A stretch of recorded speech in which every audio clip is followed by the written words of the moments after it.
Hola a todos. Creo que ya me conocen bastante por aquí. He enviado algunas cuantas historias. Para quienes no me conocen, me presento de nuevo. Me llamo William Myland. Por más que haga más de 10 años en que estoy retirado de las Fuerzas Armadas, la mayoría me sigue llamando General Myland. En la última parte de mi larga y extensa carrera militar, me asignaron a crear y liderar un grupo de fuerzas especiales. Con dicho grupo realizamos las misiones y campañas militares que no suelen salir ni en los periódicos, ni en los portales, ni en canales de noticias. Ahora soy un viejo que pasa los días en su casa aguardando la visita de sus hijos y nietos, y he decidido contar algunas de aquellas misiones. No me queda mucho y no creo que sea bueno llevarse el peso de tantas historias a la tumba. Esta historia se llama La Selva Negra. Hay historias que muchas veces no dudo de contar. No es mi intención hacerme el misterioso ni nada por el estilo, pero la realidad es que hay muchas cosas, muchas verdades que los gobiernos ocultan. Ellos prefieren que todo esto se mantenga a las sombras, ya sea porque creen que de saberse provocarían el pánico, o en ocasiones, simplemente suponen que el mundo aún no está preparado para conocer sus propios y más oscuros secretos. Más de una vez, las misiones ultrasecretas que se le asignaban al grupo de fuerzas especiales que yo lideraban tenían que ver con estos secretos, con esa parte oscura del mundo que todavía permanece oculta para el común de la gente. Esta historia es acerca de una de esas misiones. Creerla o no, ya corre por cuenta de ustedes. Del grupo original solo habíamos quedado yo como líder, Flint y Carol. Si escuchaste las historias anteriores, sabes que habíamos perdido a Randy y Money. Ellos nos traicionaron por dinero proveniente de un grupo de terroristas, y luego sufrimos la baja de Mitch, que justamente murió en combate al salvarnos a los demás de aquellos dos traidores. Todavía no los habíamos reemplazado. Nos costaba hacerlo, sobre todo a Mitch. Así que para esta misión le solicitamos apoyo al ejército. Nos dieron 5 hombres expertos en combate cuerpo a cuerpo y manejo de armas de guerra. Y para evitar filtraciones y nuevas traiciones, no manejaban más información que la netamente necesaria para cumplir con la misión. Si bien a mi edad ya no temo meterme en problemas, prefiero no especificar el país en que realizamos la incursión. Sí puedo contarles que el helicóptero nos dejó en medio de una selva tropical, tupida, húmeda y agobiante. Las tormentas que por aquellos días azotaban a aquella zona impedían que nos dejaran más cerca de nuestro objetivo. Deberíamos andar un largo trecho para llegar a destino. El helicóptero se marchó ni bien hicimos suelo y descargamos todo nuestro material. Los 5 soldados hicieron un patrullaje de la zona. Cuando me notificaron de que no parecía haber ningún inconveniente, les ordené que montaran el campamento. Eran sumamente profesionales y eficaces. Mientras ellos iban de un lado a otro, me reuní con Flint y Carol para que observáramos y evaluáramos los mapas. Mi confianza en ellos había ido en aumento, y si bien seguían dirigiéndose a mí con sumo respeto, yo una y otra vez los consultaba y valoraba mucho sus opiniones. Siempre creí que el verticalismo excesivo en las líneas de mando puede ser contraproducente en los grupos especiales. Nuestras misiones son demasiado peligrosas como para que la jerarquía nos impida cuidarnos y protegernos unos a otros. Desplegué el mapa sobre la pequeña mesa y nos sentamos a su alrededor. Ya veo, así que esta es la que llaman la Selva Negra, dijo Flint mientras arrancaba un pasto largo del suelo y se lo metía a la boca. No me digas que tú eres de esos que se creen todas esas patrañas, dijo Carol desafiante. Flint rió por lo bajo. Con el tiempo aprendí que de donde mucho se habla, es porque hay algo. Esos no son más que cuentos para asustar a los niños, dijo Carol negando con la cabeza. Yo pasé la palma de las manos por encima del mapa, como alisándolo. Ellos comprendieron que aquel gesto significaba dejar de divagar y enfocarse en la misión. Los 3 nos inclinamos sobre el mapa. Checamos distancias, caminos, potenciales accidentes geográficos, zonas de riesgo y demás. Flynn fue insertando todos esos datos en su tablet y generando una representación tridimensional del mapa y del camino a seguir. Quizás tengamos que pasar 2 noches en esta selva, dijo Flynn, y dejó la frase en suspenso, dejando en el aire la sensación de que aquello no le agradaba demasiado. Me puse de pie y enrollé el mapa, dando por terminada la mini reunión. ¿Confías en ellos?, me preguntó Carol haciendo un gesto hacia los soldados que armaban el campamento. De ellos tengo las mejores referencias, dije, intentando sonar lo más seguro posible. De todas formas, no rompamos los protocolos. La información importante no debe salir de entre nosotros, ¿entendido? Y aunque confiaba con mi vida en aquellos dos, terminé la frase mirándolos a los ojos, dejándoles en claro que, sobre todo después de lo que habíamos pasado, siempre había una parte de mí vigilando a los demás. Flynn y Carol fueron a terminar de instalarse. Pasaríamos la noche allí. Dejaríamos el campamento armado y a uno de los soldados custodiándolo. Antes del amanecer partimos por el arduo y dificultoso camino que nos esperaba. Los riesgos eran muy altos. No estábamos solos en aquella selva, y no éramos los únicos que teníamos una misión que cumplir. Eso yo lo tenía muy claro. Nuestro objetivo era llegar a uno de los templos más grandes, pero también más desconocidos y ocultos que escondía aquella jungla salvaje. Un grupo de arqueólogos había llegado hasta allí en una expedición oficial, y el problema era que no habían regresado. La gente de inteligencia había realizado un escaneo mediante drones y satélites. La información, si bien era concluyente, aseveraba que los científicos habían sido capturados por una tribu indígena y estaban siendo demorados dentro del mismo templo. Pero no todo era tan sencillo. Esto era mucho más que una extracción, una operación de rescate en la que debíamos liberar a los arqueólogos y llevarlos con nosotros. Era mucho más complejo.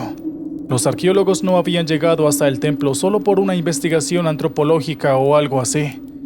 Siguiendo una ruta de investigación resultante de años de trabajo, habían hallado ahí, en lo profundo del templo, un nuevo metal. Un metal hasta ahora desconocido por la raza humana. El problema, además de que al parecer habían sido capturados por la tribu nativa, era que de alguna forma aquella información se había filtrado, y por lo tanto teníamos información de que más de un grupo privado o gubernamental estaba enviando a sus hombres para hacerse de aquel metal antes de que saliera de la selva. En síntesis, teníamos que rescatar un grupo de arqueólogos de un templo perdido en la selva, y al mismo tiempo nos aseguraríamos de no perder el nuevo metal. Todo eso debíamos lograrlo sin que nos matara la tribu nativa, ni los mercenarios, ni los grupos paramilitares que estaban siendo enviados en busca del metal. Les dije que era una situación compleja. Además, créanme, había algo más. Aquella no era una jungla cualquiera. Era la llamada Selva Negra. Todas las leyendas oscuras sabidas y por haber sucedían allí. Desde criaturas desconocidas a aparecidos, desde muertos caminantes o árboles asesinos. Se decía que todo lo imposible era posible en aquel lugar, y allí estábamos nosotros. ¿Qué tenía de valioso aquel metal?, se preguntarán ustedes. ¿Por qué tanta gente poderosa estaba interesada en hacerse con él? Los primeros estudios aseguraban que podía llegar a significar una nueva y revolucionaria forma de energía jamás vista. Quien se hiciera con ella tendría una oportunidad para controlar el mundo. El atardecer llegó de forma disimulada. El follaje volvía invisible al horizonte. Pronto, la penumbra estuvo sobre nosotros. La jungla a nuestro alrededor parecía tener vida, latir. No dejaba de sentir que éramos unos intrusos invadiendo un lugar inhóspito. En la selva, sobre todo cuando oscurece, puedes confundirte y creer que reina el silencio. Pero si se agudiza el oído, se comprueba que la selva nunca calla. La selva nunca duerme. Chillidos, insectos, pisadas amortiguadas, pasos acechantes, aves que ululan, árboles que respiran. La selva vive, respira y vigila.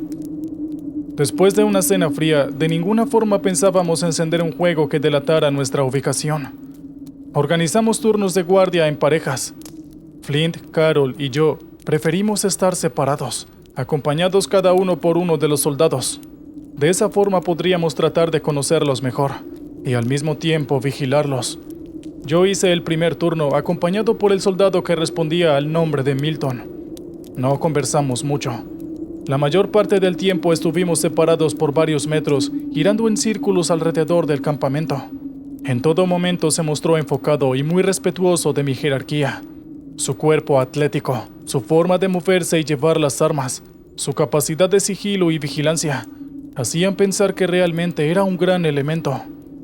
Fue en el último turno de guardia, el que era vigilado por Carol y otros de los 2 soldados, que se produjo el alarido que nos despertó a todos. Cada uno descansaba en una carpa pequeña y baja en la que apenas se entraba recostado. Eran oscuras y casi invisibles entre la oscuridad y la espesura. A los pocos segundos, estábamos todos agazapados sobre el terreno y con nuestras armas en mano. «¡Flint! ¡Luces!», dije al instante. Un angosto haz de luz amarillenta recorrió las inmediaciones. Con un par de señas indiqué a todos que me siguieran. Escondiéndonos entre los árboles avanzamos en la dirección de la que yo creía había provenido el grito. En un claro vimos a Carol. Ella apoyaba una rodilla en tierra. Tenía el arma cargada sobre el hombro y apuntaba a la oscuridad. Cuando la llamé con un susurro, ella se giró hacia mí nerviosa, apuntándome con el arma.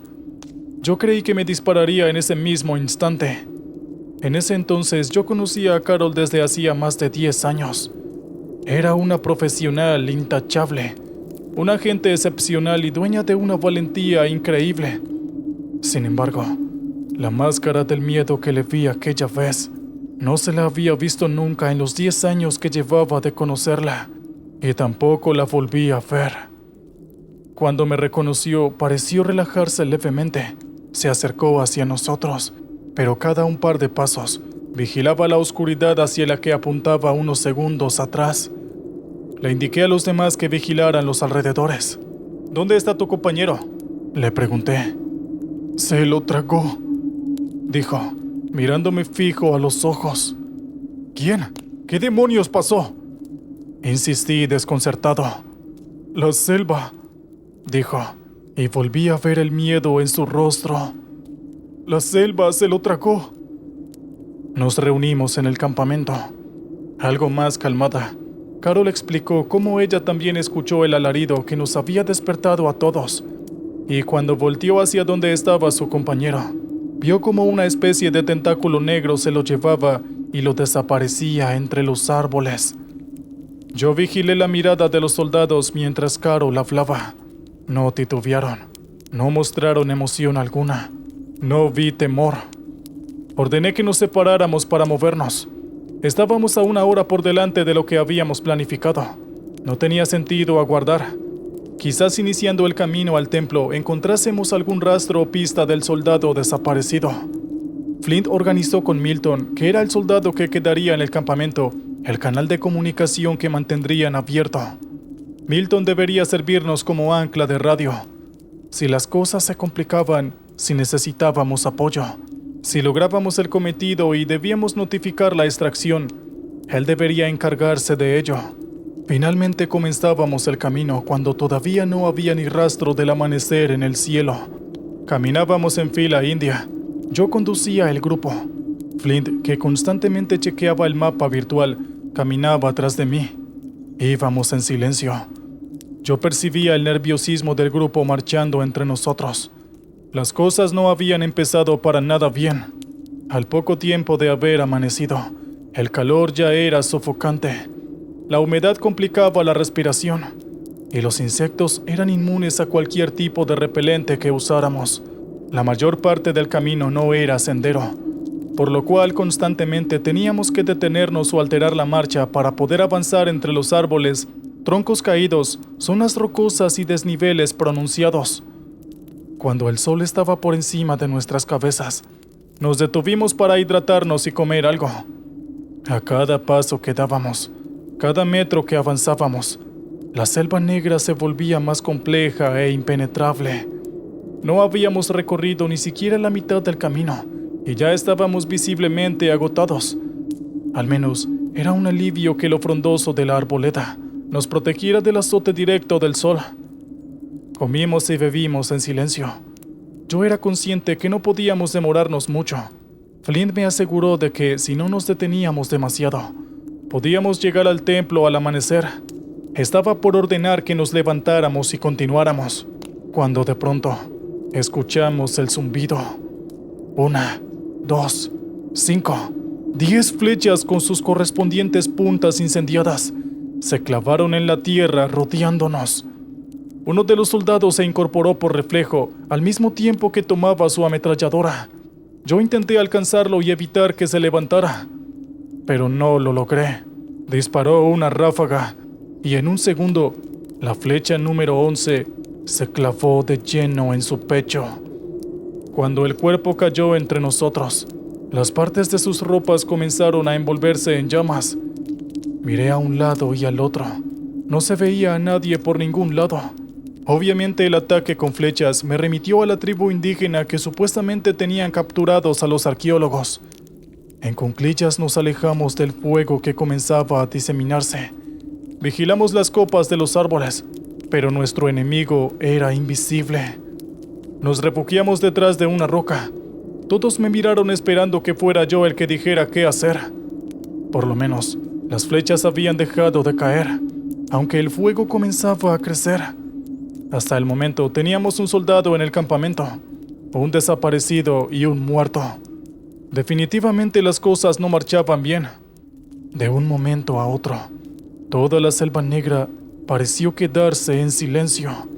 Solo el crepitar del fuego rompía la calma. Me asomé por encima de la roca que nos protegía, y sin saber cómo diablos habían hecho para llegar hasta allí, vi un grupo de 6 indígenas. Lo primero que me llamó la atención fue lo altos que eran. Todos deberían superar los 2 metros. Iban desnudos, y la mayoría de ellos cargaba un arco y varias flechas. Tenían la piel morena y el pelo largo y oscuro. Uno, el más alto de todos, dio un paso adelante. Nosotros nos incorporamos despacio, apuntándole con nuestras armas.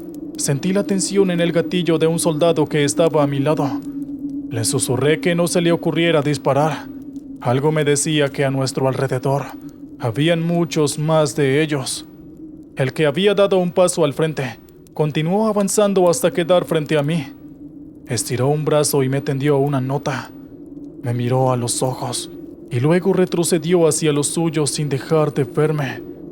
Comprendí que no hablaban nuestro idioma y que le habrían hecho escribir la nota a algún otro, posiblemente uno de los arqueólogos que conociera su dialecto.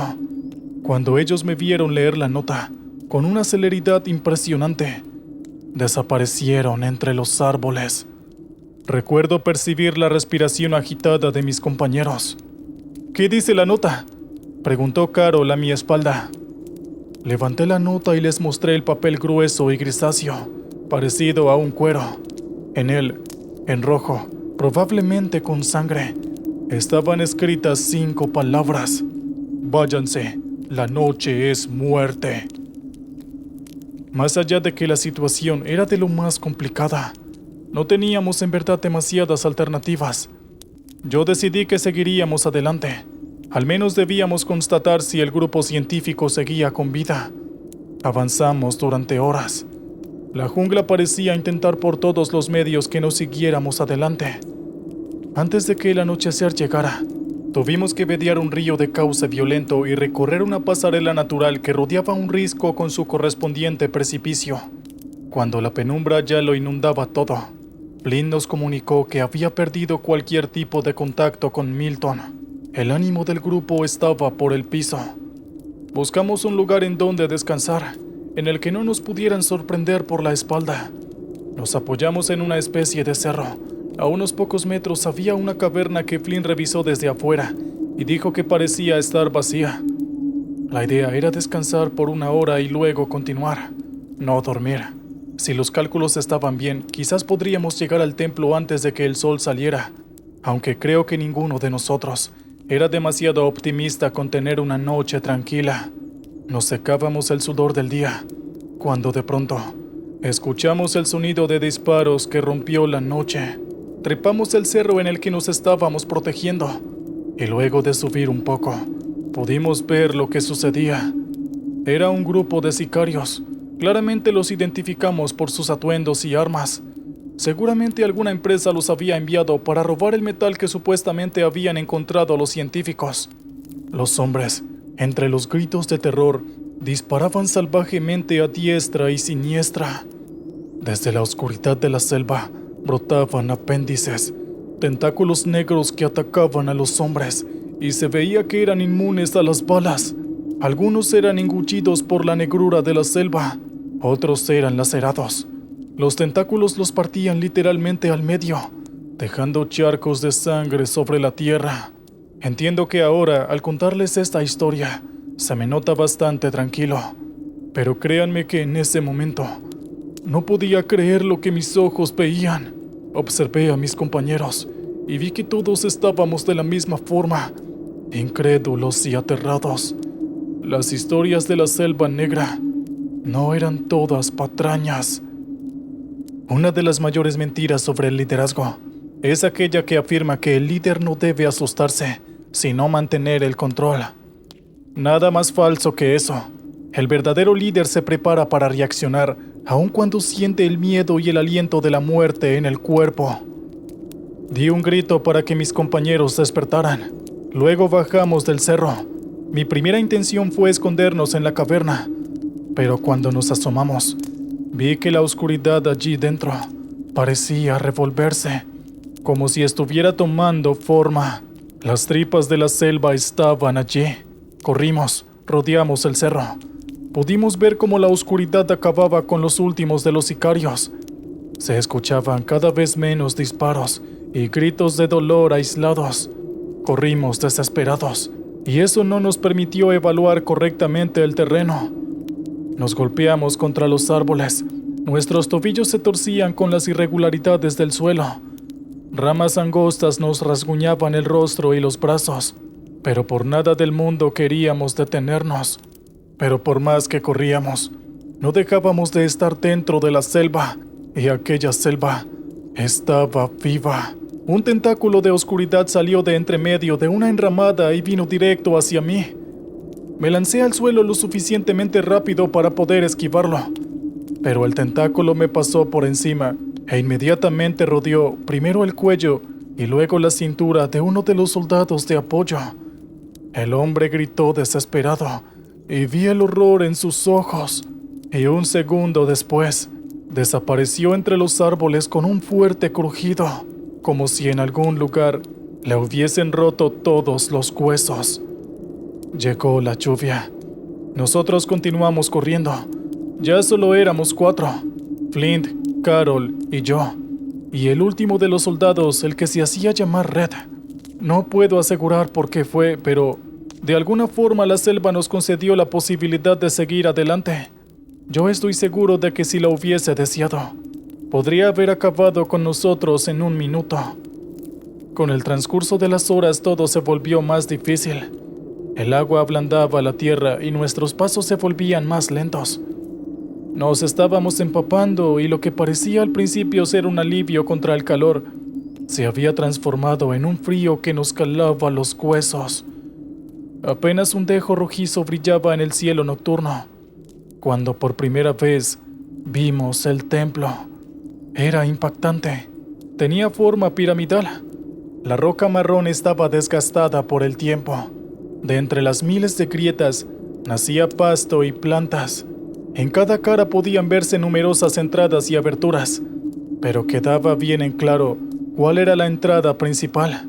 Una enorme abertura ornamentada con animales tallados y dibujos en la roca. Descendimos por una ladera hacia el templo, cuando ahí vimos a un gran grupo de cadáveres.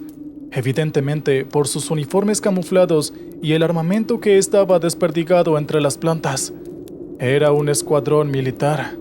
Quizás terrorista o perteneciente incluso a algún país que hubiera decidido jugar suerte por conseguir el nuevo metal. Reconocimos las múltiples flechas que estaban enterradas en los muertos. Esto parece que no había sido obra de la selva, sino de aquella tribu. Llegamos al templo. Intentamos movernos con sigilo. Nos resguardamos contra las rocas empuñando nuestras armas. A la cuenta de 3, nos giramos, encarando la entrada. De cerca era todavía mucho más grande e imponente. Era como la boca negra de un dios gigante que se eleva en medio de la selva. Avanzamos caminando despacio y sin dejar de vigilar todos nuestros flancos. 5 cadáveres estaban tirados en el piso justo sobre la entrada. De ellos no quedaba ni carne ni músculos, solo huesos. Pero esos huesos estaban vestidos por uniformes que enseguida reconocimos. Eran del grupo de arqueólogos. «Capitán, creo que es mejor que nos vayamos», susurró Flint. «¿El metal?», contestó Carol, robándome las palabras de la boca. Inmediatamente Carol terminó de decir esto. Todos vimos al mismo tiempo el brillo gris azulado que resplandecía en la penumbra del templo, tirado en el piso. Se me hace difícil explicarlo. Era el metal evidentemente, pero su brillo, su color, parecía mutar constantemente. A su vez, irradiaba energía y calor. Debo confesar que desde que lo vi, se me metió en la cabeza de que aquel trozo de metal, sin duda, no era de este mundo. Todos nos quedamos tiesos, menos Red. Creo que la ambición lo cegó. El poder suele hacer eso con las personas, así que inmediatamente corrió hacia el metal y lo levantó con sus manos desnudas. El brillo multicolor se reflejó en sus ojos. «Ahora sí, lo tenemos. Vámonos de aquí», dijo el soldado Red. Cuando dio un paso fuera del templo, fue como si atravesara una barrera invisible, un campo de fuerza, una barrera maldita. Él gritó de dolor. El metal se le cayó de las manos y volvió rodando dentro del templo. Vimos cómo la piel de Red comenzó a humear. Poco a poco comenzó a arder.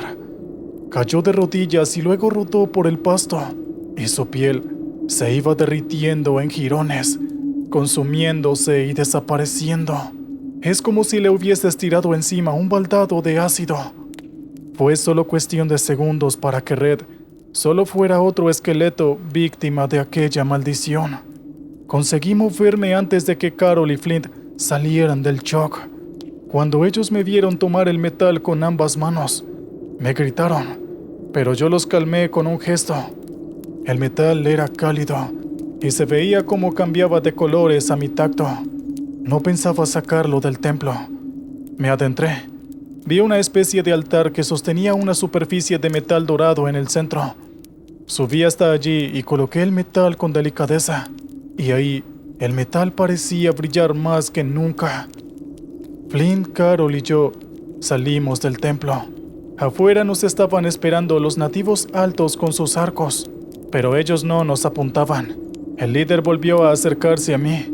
Señaló el papel que me había dado el día anterior y que en ese momento sobresalía de mi bolsillo. Ahí entendí a lo que se refería. No sobreviviríamos otra noche allí. La selva negra nos daba hasta la caída del sol para dejarla. Subimos la pendiente bajo la vigilancia de los nativos. Luego ellos desaparecieron y nosotros comenzamos a correr. Creo que nunca corrí tanto por más de que estaba agotado y hambriento.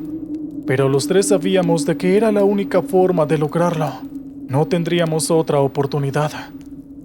Cuando Flint nos dijo que las horas que restaban para la puesta del sol eran insuficientes, decidimos arrojarnos al río.